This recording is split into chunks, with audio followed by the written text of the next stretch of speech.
சென்னையில் கிண்டியில் இருக்கின்ற அரசு மருத்துவமனையில் புற்றுநோய் மருத்துவர் திரு பாலாஜி அவர்கள் அங்கு சிகிச்சை பெற்று வரும் நோயாளியின் மகனால் மிக மோசமாக தாக்கப்பட்டு இருக்கிறார். அதாவது ஊடகங்களின் தகவல் படி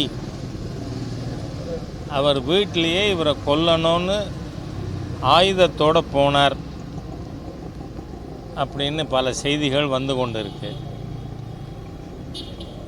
அதாவது டாக்டர்கள் மீது தாக்குதல்ங்கிறது அதுவும் திராவிடியன் ஸ்டாக் மாடலா அப்படின்னு தெரில. ஏன்னா திருவாரூரில் காரு பார்க் பண்ணுற இடத்துல அந்த பார்க்கிங் பிளேஸை குத்த எடுத்திருக்கிற திமுக காரர் டாக்டரை தாக்கியிருக்கார். இவங்க பரோட்டா கடைக்கு போனாலும் காசு கொடுக்க மாட்டானுங்க, அவங்கள தாக்குவாங்க.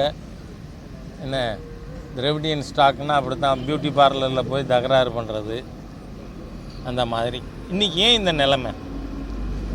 ஒரு மருத்துவர் அவர் என்ன ட்ரீட்மெண்ட் கொடுத்துருக்காருங்கிறத கேட்டு பேஷண்ட் புரிஞ்சுக்க முடியுமா?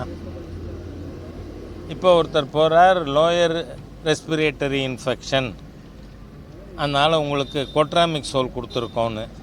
இப்போ கோட்ராமிக்சோல்னால் என்ன? ட்ரைமித்தோபியம் சல்ஃபாமித்தசோல் அப்படின்னு டாக்டர் சொல்கிறார். ஏன்னா நான் கொஞ்சம் வருஷம் கெமிஸ்டாக இருந்தவன்.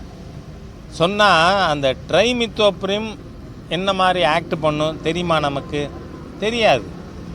டாக்டர் அந்த நோய்க்கு மருந்து கொடுக்குறார். உங்களுக்கு கீமோதெரப்பியில் பல வகையான கீமோதெரப்பி இருக்குது. கேன்சர்லேயே ஸ்டேஜ் இருக்குது. அந்த ஸ்டேஜுக்கு ஏற்றது மாதிரி தான் அவங்க ட்ரீட்மெண்ட் கொடுக்க முடியும். இதெல்லாம் டாக்டர் விளக்கலை அப்படின்றெல்லாம் பேசுகிறது அது முறை இல்லை. இது எதை காட்டுது? 67க்கு அப்புறம் இந்த திராவிடியன் ஸ்டாக்கெல்லாம் ஆட்சிக்கு வந்த பிறகு மக்களுடைய சமூக ஒழுக்கங்கள் கெட்டு போயிருக்கு. அதிலும் குறிப்பாக இந்த 3 ஆண்டுகளாக திரு எம்.கே. ஸ்டாலின் அவர்கள் சீஃப் மினிஸ்டர் ஆனதிலிருந்து தமிழகத்தில் போதை புழக்கம். நம்ம குழந்தை ஸ்கூலுக்கு போயிட்டு வந்தால் பையை சர்ச் பண்ணணும்னு பெற்றோர் நினைக்கிற மாதிரி. ஏன்னா அதில் ஏதாவது பொட்டலம் இருக்குமோ. ஆக ஒரு சமூக ஒழுக்கம் கெட்ட சமுதாயத்தை இந்த திராவிடியன் ஸ்டாக் அரசு உருவாக்கி கொண்டிருக்கிறது. அதுதான் இதுக்கு பிரதான காரணம். எப்படி கேஜி கர் ஹாஸ்பிட்டல் கல்கட்டாவில் ஒரு பெண் மருத்துவர் பாலியல் வன்கொடுமைக்கு உள்ளாக்கப்பட்டு கொலை செய்யப்பட்டாரோ அந்த மாதிரி சூழ்நிலை தமிழ்நாட்டில் திரும்பி கொண்டிருக்கிறது. அப்படி சூழ்நிலை உருவாகி கொண்டிருக்கிறதுன்னு தோணுது. இது வன்மையாக கண்டிக்கத்தக்கது. இதில் அரசாங்கம் எந்த விதமான லீனியன்ஸும் இல்லாமல் நடவடிக்கை எடுக்க வேண்டும் அப்படின்னு கேட்டுக்கிறேன். நீங்கள் ஏதாவது சொல்கிறது? இப்போ அந்த தாக்குதலில் அந்த பையனுடைய வெர்ஷன் எதனால் ஒரு அரசு மருத்துவமனையில் ஒரு மருத்துவரை தாக்கக்கூடிய அளவுக்கு கோபம், அந்த இது என்னன்றது இது வரைக்கும் யாருமே கேட்க. நான் கேட்குறேன், இப்படி பேசியே நாம் எதுக்காக இருந்தாலும் அதை நியாயப்படுத்துறது மாதிரி பேசுகிறதுங்கிறது. நாளைக்கு டாக்டர்ஸ் ஒரு கிரிட்டிக்கலாக இருக்கிற பேஷண்ட்டை நாங்கள் அக்செப்ட் பண்ண மாட்டோம்னு சொல்லிட்டா அந்த சூழ்நிலைக்கு இது இந்த ஒரு சம்பவம் இல்லை, அதெல்லாம் வேணும். இந்த சம்பவத்தினால் என்ன மாதிரி சூழ்நிலை உருவாகும்?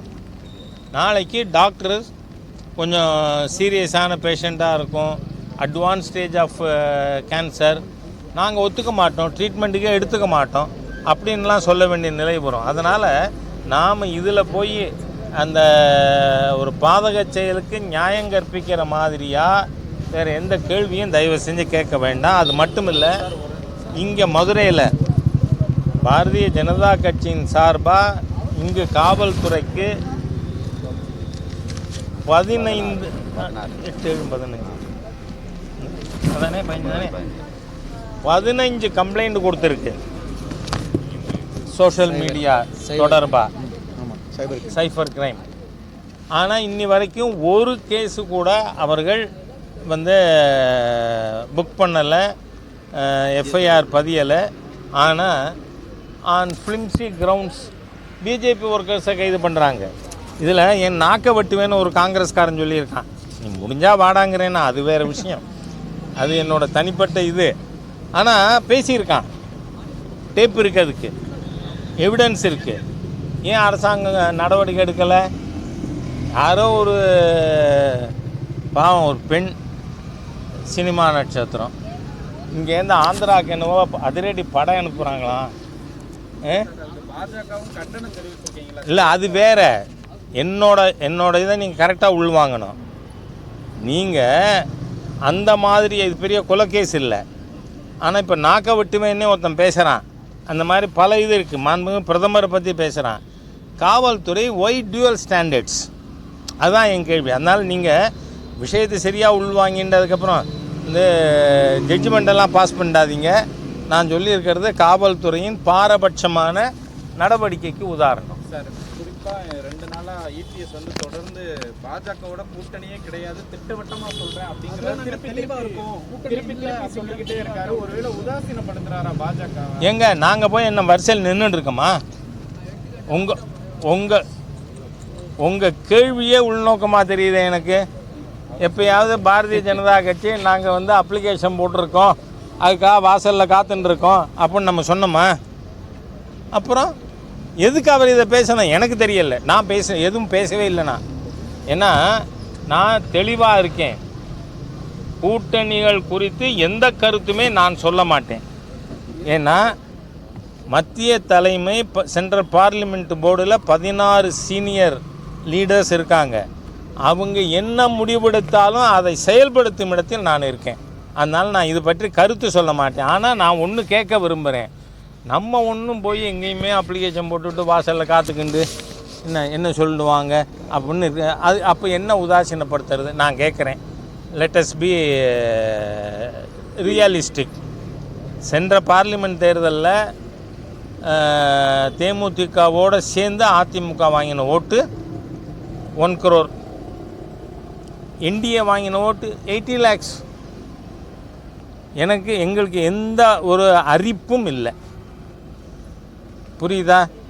அதனால் எங்களை உதாசீனப்படுத்துறதுனா என்னவாக இருக்கும்? நான் போய் கேட்டிருக்கணும், கெஞ்சி இருக்கணும், அதெல்லாம் முடியாதுன்னு சொல்லியிருக்கணும். அப்படி தானே அர்த்தம் உங்கள் கேள்வியுடைய துணி. அதுக்காக உங்களுக்கு பதில் சொல்லியிருக்கேன்.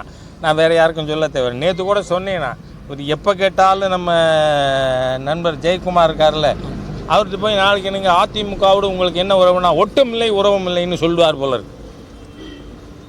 ஜெயக்குமார் அதிமுகவோடு ஒட்டும் இல்லை உறவும் இல்லைன்னு சொல்கிறார். அந்த மாதிரி அவர் பழக்கம் சில பேருக்கு பழகி போச்சு. we have not asked for any alliance with anybody.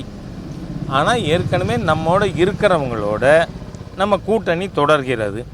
இது ஏற்கனவே national parliament board has cleared this alliance and we fought together. அதனால் இதை நான் கன்ஃபார்மாக சொல்கிறேன். இனிமேல் எந்தெந்த கட்சிகள் உள்ளே கொண்டு வரணும், அலையன்ஸ் புதுசாக எப்படி ஃபார்ம் பண்ணணும், இது எல்லாமே it is the domain of central leadership.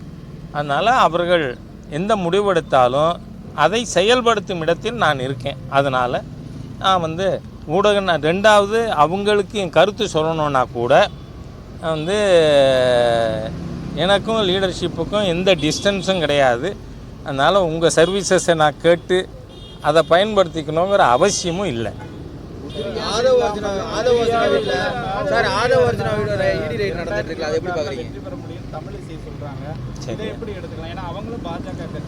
அவங்க வந்து பிஜேபி, ஏடிஎம்கே, விஜய் இப்படியெல்லாம் ஏதாவது சொன்னாங்களே? அதனால் சொல்கிறேன்னா உறுதியாக இருக்கணும்னு அவங்க சொன்னால் யார் யாரோடுங்கிறத அவங்க சொல்லல, சொல்ல மாட்டாங்க. நான் என்ன சொல்கிறேன், already we are in NDA, we are heading NDA. சென்டராக இருந்தாலும் சரி ஸ்டேட்டாக இருந்தாலும் பிஜேபி என்டிஏவுக்கு தலைமை ஏற்று நடத்தி கொண்டு இருக்கிறது. அதனால் அதில் இருக்கிற விஷயங்களை பற்றி அவங்க சொல்லியிருப்பாங்க. எதுக்கு நான் ஏன் இதை சொல்லணும்? நான் தான், அதாவது இது கேள்வி கேட்குறது இருக்குமா, have you stopped beating your ஒய்ஃப்னு என்கிட்ட கேட்குறீங்க. நான் எஸ்ஸுன்னு சொல்ல முடியாது, நோவும் சொல்ல முடியாது. எஸ்ஸுன்னா இத்தனை நாளாக அடிச்சுட்டு இருந்தேன், இப்போ நிறுத்திட்டேன்னு அர்த்தம். நோன்னு சொன்னால் இத்தனை நாளாக அடித்தது நிறுத்த மாட்டேன், திருப்பி தொடர்ந்து அடிப்பேன்னு அர்த்தம். இதெல்லாம் என்ன கேள்வி? நான் தான் உங்களுக்கு சொல்லிட்டேன், don't ask any question with regard to alliance. Thank you. யாரு? விடுதலை சிறுத்தை கட்சியுடைய பொதுச் செயலாளர். எனக்கு ஐம் சாரி, நான் ஏன்னா வேறு ப்ரோக்ராமில் இருந்து வரேன், இந்த செய்தியை பற்றி எனக்கு நாலேஜ் இல்லை, இருந்தால் சொல்லிவிடுவேன். 26 எலெக்ஷன்ல சார் 26 வந்தோம். லாஸ்ட்டுங்கிறது கரெக்டு தானே? சரி, 26 எலெக்ஷன் வந்து தெருக்குள்ள வரக்கூடாதுன்னு சொல்லி சொன்னாங்க, வந்துட்டோம். கோயிலுக்குள்ள நுழையக்கூடாதுன்னு சொன்னாங்க, நுழைஞ்சிட்டோம். திராவிடம் வந்து மகிழ்கிறது அப்படின்னு சொல்லிட்டு முதலமைச்சர் சொல்றாரு சார். அனைத்து ஜாதியினரும் அர்ச்சகராகலாம் அப்படின்னு ஒரு விஷயம் நான் சொல்கிறேன், ஸ்டாப் திஸ் ஃப்ராட். நான் with all responsibilities under my command I am using this word. அனைத்து ஜாதியினரும் அர்ச்சகர்களாக இருக்கிறார்களா இல்லையா? டெல்மி. ஏன்னா இந்த திராவிடியன் ஸ்டாக்கோட ஃப்ராடு, பொய், அயோக்கியத்தனம், இதை I want to stop immediately. Let it be anybody, even let it be honourable chief minister of Tamil Nadu. எனக்கு பதில் சொல்லுங்கள். ஏன்னா கேள்வி நீங்கள் கேட்டிருக்கீங்க. 40,000 கோவில்கள் அறநிலைத்துறையின் கீழ் இருக்குது. அதில் அனைத்து சமுதாயத்தினரும் அர்ச்சகர்களாக இருக்கிறார்களா இல்லையா? Tell me. நோ. அவர் இஃப் ஹீ இஸ் ஃப்ராடுலண்ட், அதுக்கு நீங்கள் அனைத்து ஜாதியினரும் அர்ச்சகர்களாக இருக்கிறார்கள். அவர் அர்ச்சகர்களாக நாங்கள் ஆக்குறோன்னு சொல்கிறது ஃப்ராடுங்கிறேன்னா. ஏன்னா தமிழ்நாட்டில் இது வந்து இட்ஸ் நாட் ராஜாஸ் வேர்ட்ஸ். இதில் சுப்ரீம் கோர்ட்டில் 1971 Seshammal and others case, சிவாச்சாரியார்கள் association தொடர்ந்த வழக்கு. அதில் ஜட்ஜ்மெண்ட் வந்தது 1971. அந்த ஜட்ஜ்மெண்ட் பொழுது, அந்த ஜட்ஜ்மெண்ட்டுக்கு முன்னாடி அறநிலைத்துறை, தமிழ்நாடு அறநிலைத்துறையை பற்றி சுப்ரீம் கோர்ட்டில் கேட்குறாங்க. ஆமாம், அறநிலைத்துறையில் எத்தனை கோவில்கள் இருக்குது? 40,000 கோவில்கள் இருக்குது. அப்போ ஆகம முறையிலான கோவில்கள் எத்தனை இருக்குது? 3,000 இருக்குது. மீதி 37,000 யார் அர்ச்சகர்கள்? மற்ற சமுதாயத்தினர். உங்களுக்கு நான் சொல்கிறேன், என்னோட குலதெய்வம் தஞ்சாவூர் பாபநாசம் தாலுக்கா மெலட்டூர் பக்கத்தில் கோவத்தகுடி தென்னாயிர ஐயனார் எனக்கு குலதெய்வம். அந்த கோவிலுக்கு யார் அர்ச்சகர் தெரியுமா? வேளார் சமுதாயத்தைச் சேர்ந்தவர் அர்ச்சகர்.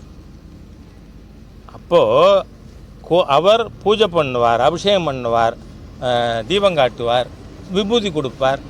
வெளியில் உட்காந்து தான் நாங்கள் வாங்குவோம். அதோடு இல்லை, நானாவது வேதம் படிக்காதவன், ஆனால் எங்கள் அப்பா முழுமையாக படித்தவர். எங்கள் அப்பா ருத்ரம் வெளியில் இருந்து தான் சொல்லுவார். அவர் அங்கே தீபம் காட்டி கொடுக்குற திருநீர் வாங்கிப்போம். எங்கள் அப்பா மட்டும் இல்லை, எங்கள் அப்பாவுக்கு அப்பா சிவசிதம்பரம் ஐயர், அவருக்கு அப்பா விருத்தாச்சலேஸ்வரர் ஐயர், அவருக்கு அப்பா விஸ்வநாதையர், யாராக இருந்தாலும். ஏதோ இன்றைக்கி நான் ஆர்எஸ்எஸில் இருக்கேன், எங்கள் அப்பா ஆர்எஸ்எஸில் இருந்தார், அதனால நாங்கள் வந்து சமுதாயத்தில் மாற்றம் இருக்குது இல்லை. அதுதான் நம்ம ட்ரெடிஷன். சரி, பட்டியல் சமுதாயத்தினர் அர்ச்சகராக இருக்காங்களா இல்லையா? டெல்மி. இங்கே ரொம்ப உங்களுக்கு பாப்புலர் டெம்பிள் சிறுவாச்சூர் மதுரை காளியம்மன். ஏன் நான் அதை சொல்கிறேன்னா, சிறுவாச்சூர் மதுரை காளியம்மன் காஞ்சி மகா பெரியவருக்கு குலதெய்வம். நான் அந்த படத்தை போட்டு வீடியோவே பப்ளிஷ் பண்ணியிருந்தேன். அவர் வெளியில் உட்காந்து தீபம் பார்க்குறார். அங்கே அர்ச்சனை பண்ணுறது யார்? உடையார் சமுதாயத்தை சேர்ந்தவர். அதே மாதிரியாக நம்ம சுவாமி தயானந்த சரஸ்வதி அவர்கள், அவருடைய சொந்த ஊர் மாயவரத்துக்கு பக்கத்தில் மஞ்சக்குடி காளியம்மன் கோயில் அவருக்கு குலதெய்வம். அங்கே யார் அர்ச்சகர்? வன்னியர் சமுதாயத்தை சேர்ந்தவர். மேல்மலையனூருக்கு போங்க, மேல்மலையனூரில் இருக்கிற அங்காள பரமேஸ்வரி கோயிலுக்கு யார் அர்ச்சகர்? மீனவர் சமுதாயத்தை சேர்ந்தவர். புரியுதா? அதனால் இந்த ஒரு ஃப்ராடுலன்ட் ஸ்டேட்மெண்ட்டு, திராவிடியன் ஸ்டாக்கு திருப்பி ஒரு பொய்யை சொன்னால் அதுக்கு உண்மைக்கான கிரெடிபிலிட்டி வரும் தான் சொல்லியிருக்க. கோயபல்ஸ் கூட என்ன சொல்கிறார்? If you repeat a lie for 1000 times அது உண்மையாகும்னு சொல்லலை. It would gain the credibility of being the truth. அதனால் let the chief minister stop it. எல்லா சமுதாயத்தினரும் அர்ச்சகர்களாக இருக்கிறார்கள். அதனால் அதுக்கப்புறம் பார்ப்பான் போகலான்னு எனக்கு நிறைய சோஷியல் மீடியாவில் நீ என்னைக்கு என்ன கருவறைக்கு கூட்டின்னு போகிறேன்னு நான் போகிற அன்றைக்கி ஒன்று நான் போகிற அன்றைக்கி எல்லா திராவிடியன் ஸ்டாக் முட்டாளையும் நான் கூட்டிகிட்டு போகிறேன். ஏன் கூடாது? ஏன்னா நானே போக முடியாது சார். சிவாச்சாரியார் தான் சிவன் கோயிலில் போவார், பட்டாச்சாரியார் தான் பெருமாள் கோயிலுக்கு போவார். நான் ஸ்மார்ட் தான், நான் போக முடியாது. அதனால் பொய்களை பேசாதீங்க. Dravidian stock you stop your நான்சென்ஸுங்கிறேன் chief minister. You stop your nonsense. ஏன்னா சுப்ரீம் கோர்ட் தீர்ப்பு இருக்குது. சுப்ரீம் கோர்ட் தீர்ப்பு 37,000 கோயிலில் யாருன்னு கேட்டபொழுது தமிழக அரசின் சார்பாக எல்லா சமுதாயத்திலும் இருக்காங்கன்னு ஒத்துன்ருக்காங்க. அதனால் I am telling you the fact. நீங்கள் கடைசி கேள்வின்னு சொன்னீங்க, மிக்க நன்றி. திருப்பியும் கடைசியா 26 தேர்தலில் மும்முனை போட்டியாக இருக்குமா இல்லை ஐமுனை போட்டியாக இருக்குமா? எனக்கு என்ன தெரியும்? மூத்த தலைவர் நான் ஒன்றும் ஜோசியக்காரன் இல்லை. திடீர்னு ஒருத்தர் இன்னொரு கட்சி ஆரம்பிக்கிறார், நான் நிற்பேன்னு சொல்கிறார். அப்போ 6 முனை போட்டி சொல்லுவீங்களா? I don't know. அதனால் இதுக்கு பதில் சொல்ல முடியாது. சாரி.